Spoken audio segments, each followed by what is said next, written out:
this working? No? I'm not sure.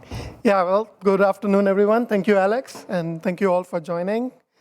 Deepak Trivedi, work at the Research Center for GE Aerospace, and I've been working on soft robotics for about, I'd say 22 years, but far less time in flexible hybrid electronics. But this is an area that really excites me about what's possible with soft robotics.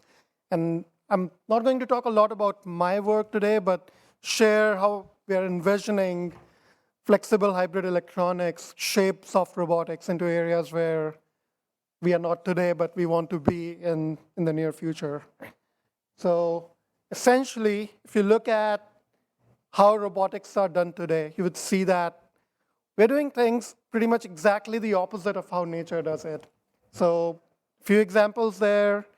If you look at sensing, compute, actuation, those are the things that nature fully distributes in the structures, morphology, whereas we've been mostly involved with how do you centralize it and how do you make it more kind of top-down. And that's an area where kind of going into the future, we'll have to shift to a different paradigm if we want to kind of eliminate the scaling paradox that we'll soon hit. So if you look at how complexity scales with degrees of freedom, going from 10 degrees of freedom to 100 degrees of freedom, you're not just multiplying complexity by 10 times, you're actually increasing it by 10,000 times. It scales very rapidly with degrees of freedom.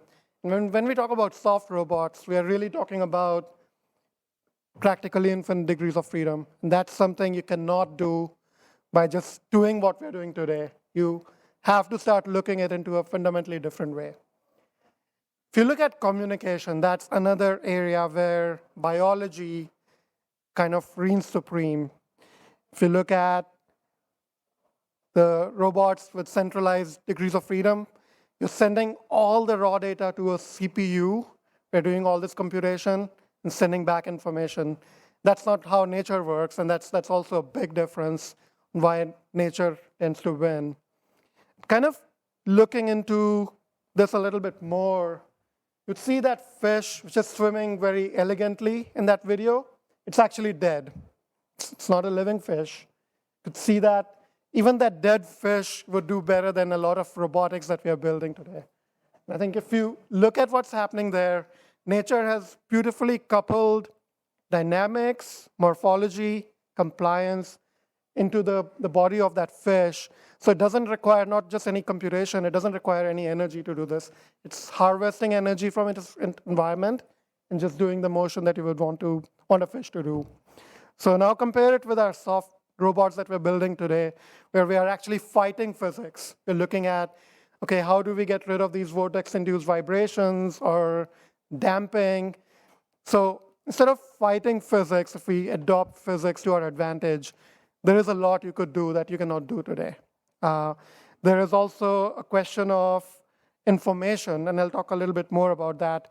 But really, it's a question of how do you actually use nature to your advantage? And this is where flexible hybrid electronics can play a big role. Going from that body to the sensing elements, there's another place where there is a huge gap between what nature can do and what we can do today. So if you look at our skin, for example, the density of information you're collecting is huge. That octopus over there, it has half a billion neurons. 70% of those are in its arms, so its brain is actually in the minority when it comes to kind of controlling and coordinating its movements. And that really helps simplify controls in a very significant way, because instead of having to send all that information, process it, and send it to actuators, basically that octopus is doing everything right there in its body.